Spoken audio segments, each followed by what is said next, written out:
आए बरसे सी बीत गई वन में।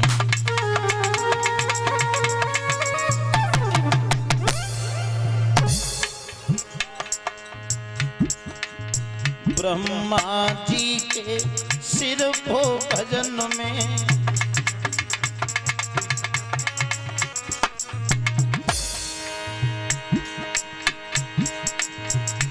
आरे बात न आवे चैन मेरे मन में।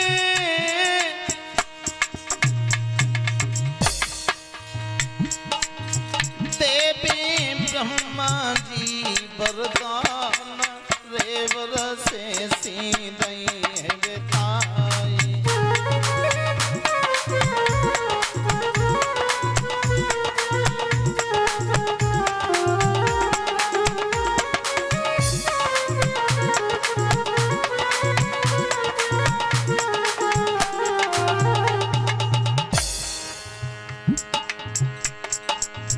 भजन करे कछु करे कमीना।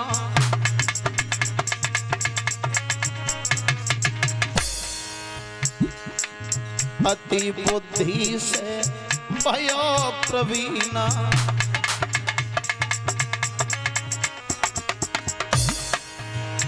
अरे सारे तन से चले पसीना।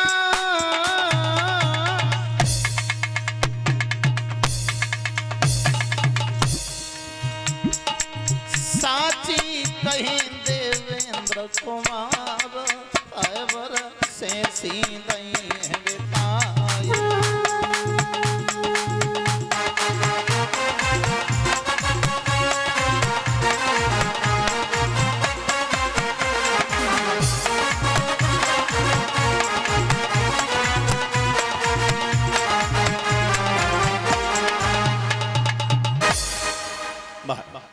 ब्रह्मा जी का ध्यान किया।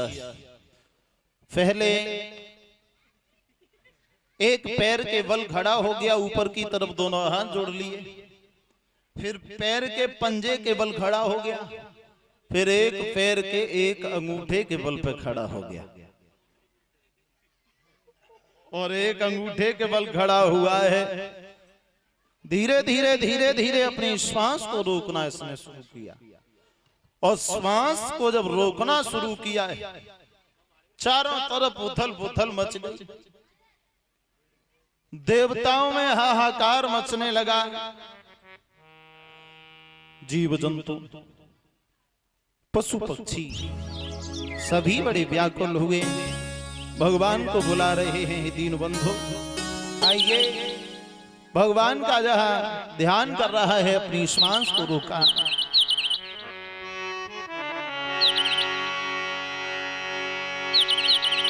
कि राजा ने खींची प्राण वायु और तो वायु रुकी तीरलोकों में। वायु रुकी तीरलोकों में। ब्रह्मांड हिला पृथ्वी डोली, कोई महाप्रलय सी आने लगी।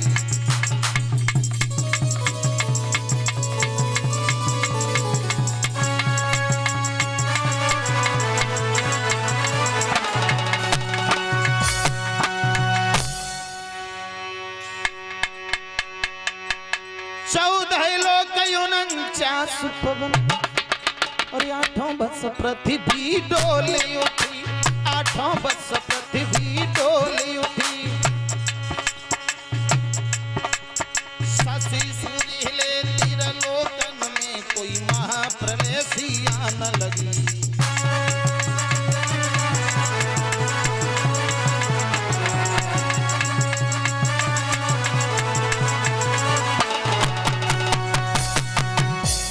चारों तरफ हाहाकार मचने लगा।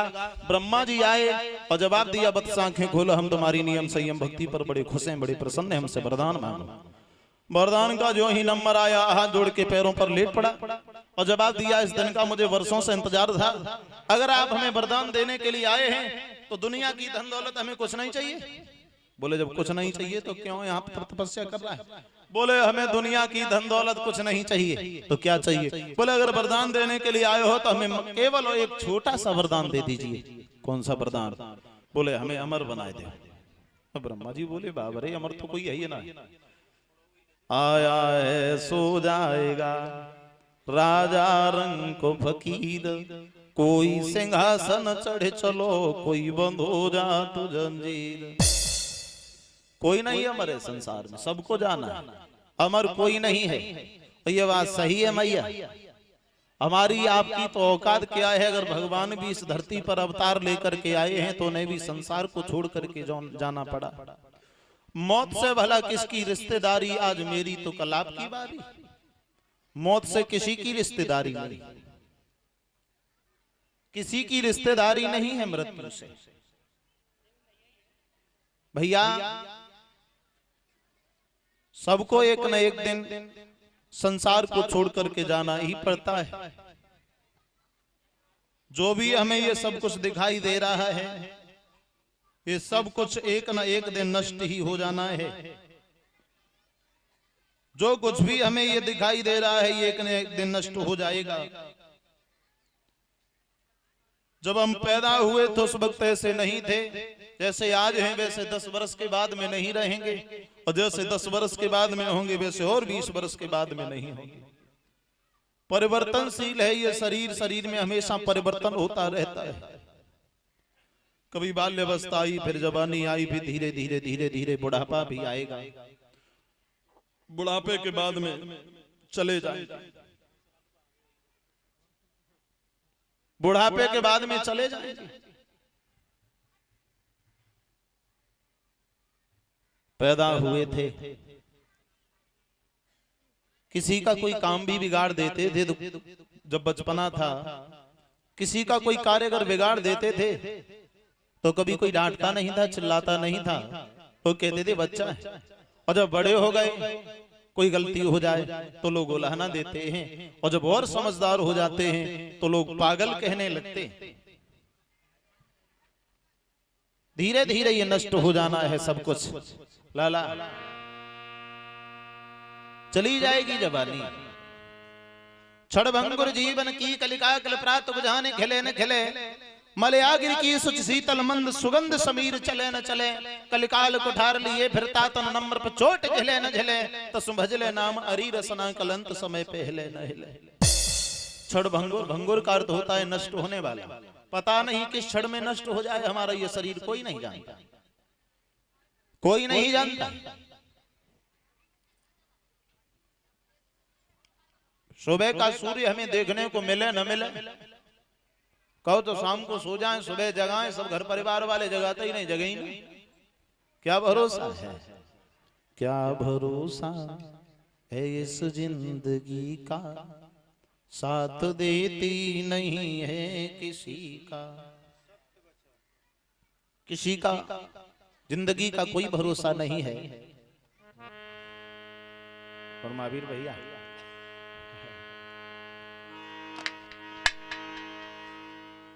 धीरे धीरे जब बुढ़ापा आता है, आंखों से दिखाई देना बंद हो जाता, चश्मा की जरूरत पड़ती है, दांत गिर जाते हैं, कमर झुक के कमान हो जाती है, लाठी के सहारे के बिन चल नहीं सकते, सर के बाल पक जाते हैं, गिर जाते हैं। लाला सर पे नहीं है बाल, वो दवाई ढूंढता है। सर पे नहीं है बाल, दवाई ढूंढता है। और सफेद बालों के लिए स्याही ढूंढता है।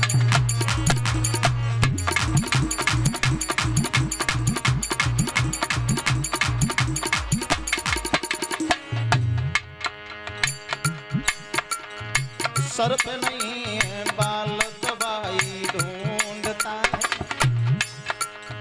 सफेद बालों के लिए दाई ढूंढता है।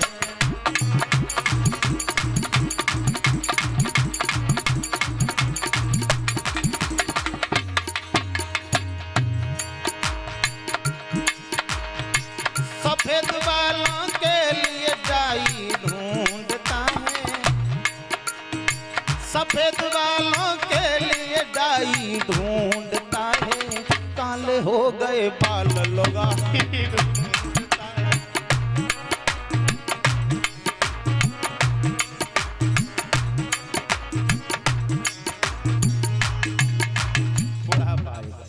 सबको जाना है, कोई अमर नहीं है।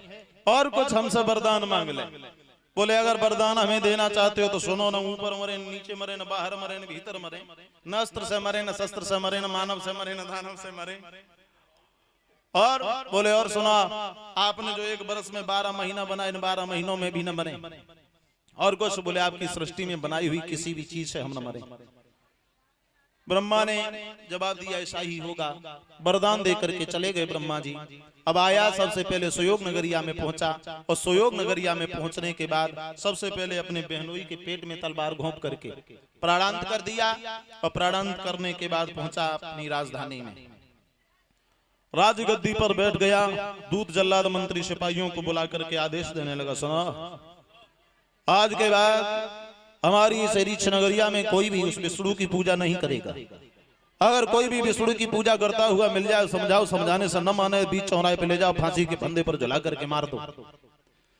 हमारे राज्य में जितने भी मंदिर हैं, मंदिरों को तोड़वा दो, मूर्तियों को उखाड़ उखाड़ के समुद्र में फेंकवा दो, और जितने भी हमारे राज्य में महात्मा हैं सबको पकड़ पकड़ के देश से निकाल दो। ऐसा ही हुआ, मूर्तियों को उखड़वा के समुद्र में फेंकवा दिया गया, देवालय तोड़वा दिए गए, यज्ञ वेदियों को फोड़ दिया गया, गौशालाओं में जबरदस्ती आग लगा दी गई।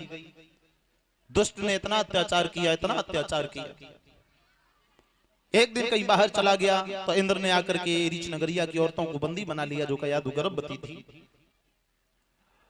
देवर्षि नारद ने आकर के इंद्र के बंधन से मुक्त कराया, इंद्र को समझाया, इंद्र पागल नहीं बनो, इस अबला के खून से अपने हाथ क्यों गंदे करोगे? इसके पेट से जो बच्चा पैदा होगा वो अपने बाप के मान को स्वयं गिराएगा।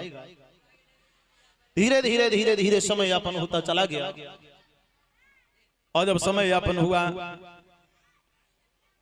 तो कयाधु के उदर से बड़े सुंदर बच्चे ने जन्म लिया, जिस बच्चे का नाम विद्वानों ने आकर के प्रहलाद रखा।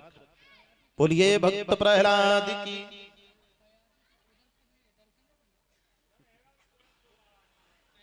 प्रहलाद धीरे धीरे धीरे धीरे सयाने होने लगे, बड़े होने लगे।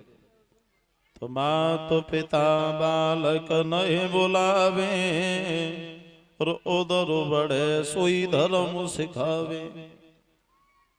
बच्चा घर में होता है, सयाना जब होने लगता है तो माँ बाप को बड़ी चिंता होती है, बड़ा हो गया, समझदार होने लगा, इसको शिक्षा के लिए पाठशाला में नाम लिखवा देते, बच्चा पढ़ने जाता है, पढ़ने जाता है बच्चा। महाराज शुक्राचार्य जो राक्षसों के गुरु हैं, इनके पुत्र हैं संडा और अमर्क। संडा अमर्क की पाठशाला में हिरण्यकश्यपु ने बेटे प्रहलाद का नाम लिखवा दिया, और साथ ही साथ ये भी कह दिया